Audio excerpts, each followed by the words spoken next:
Kehidupan masyarakat maritim dipengaruhi oleh lingkungan laut dinamis dan penuh resiko. Berikut adalah karakteristik sosial budaya maritim. 1. Mata pencaharian bergantung pada laut. 2. Keterbukaan terhadap unsur-unsur dari luar. 3. Aspek religius kepercayaan terhadap dunia roh dan penghormatan kepada nenek moyang. 4. Melakukan interaksi dengan masyarakat pantai lainnya melalui perdagangan, kehidupan ekonomi masyarakat maritim seperti 1. Perikanan, 2. Pertambangan, 3. Perdagangan, 4. Pariwisata, 5. Pengolahan hasil laut. Potensi sumber daya kemaritiman, sumber daya hayati dapat dibagi menjadi dua yaitu 1. Sumber daya kelautan hayati, sumber alam yang dimanfaatkan sebagai sumber pangan, obat-obatan dan bahan industri. 2. Sumber daya kelautan non-hayati, sumber daya alam yang dimanfaatkan sumber energi bahan tambang, bahan kimia, serta air tawar.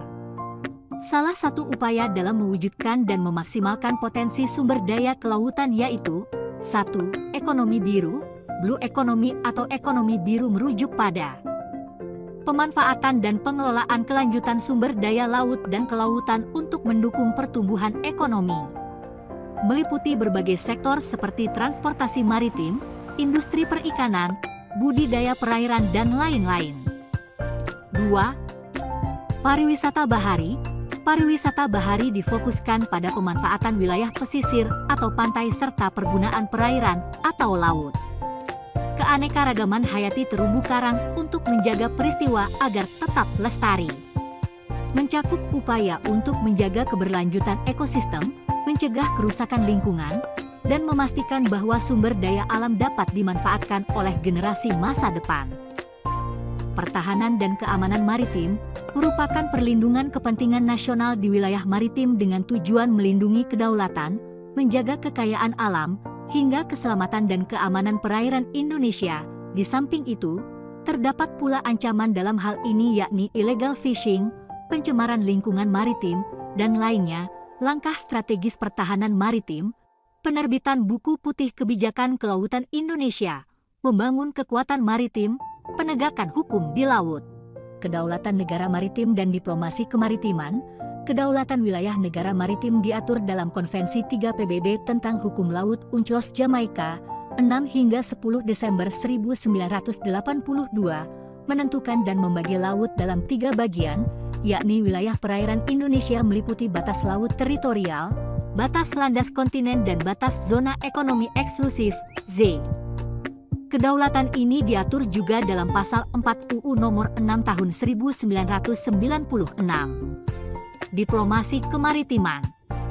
Bahwa diplomasi maritim yang dilakukan oleh Indonesia di kawasan mengintegrasikan dua pendekatan diplomasi maritim, baik soft maritim diplomacy, kerjasama dan persuasi, dan hard maritim diplomacy, kebijakan tegas terhadap pelanggaran. Kerusakan lingkungan maritim dan mitigasi maritim. 1. Penyebab kerusakan lingkungan maritim, pencemaran laut, termasuk tumpahan minyak dan limbah kapal. 2. Akumulasi plastik, dampak negatif pada ekosistem laut dan rantai makanan manusia. 3. Mitigasi maritim, tindakan untuk mengurangi risiko dan dampak kerusakan lingkungan di laut. 4. Upaya mitigasi bencana, pentingnya perlindungan pesisir dari berbagai bencana. Pelayaran dan konektivitas kemaritiman. 1. Pelayaran sebagai tulang punggung konektivitas kemaritiman, sarana utama transportasi dan komunikasi untuk pembangunan nasional. 2. Pentingnya pelayaran bagi perekonomian, menjadi tulang punggung ekonomi sektor kemaritiman dan penting bagi pertahanan kedaulatan. 3. Peran pelayaran dalam pertumbuhan ekonomi global, memainkan peran penting dalam meningkatkan standar hidup global dan memfasilitasi perdagangan. 4. Peran pelabuhan dalam aliran perdagangan global, sebagai pusat logistik, distribusi dan transportasi, penting untuk pembangunan ekonomi regional dan industri terkait. 5. Perdagangan global, sentral dalam pertumbuhan ekonomi global. Memfasilitasi akses terhadap sumber daya, teknologi, dan pasar luar negeri. 6. Jalur perdagangan kuno, seperti jalur sutra dan jalur maritim Asia, membentuk dasar hubungan ekonomi, budaya, dan politik di wilayah tersebut. 7. Peran pelayaran dalam hubungan ekonomi dan budaya, meningkatkan perdagangan dan hubungan antar budaya melalui jalur perdagangan kuno. 1. Abad AG Kemaritiman, kemajuan teknologi navigasi laut, seperti penemuan kompas dan pengembangan peta dan atlas. 2. Eksplorasi geografis, penemuan wilayah baru, ekspansi perdagangan, dan pencarian sumber daya. 3. Persiapan dan perencanaan, pentingnya persiapan sebelum ekspedisi, termasuk pemilihan tim dan peralatan. 4.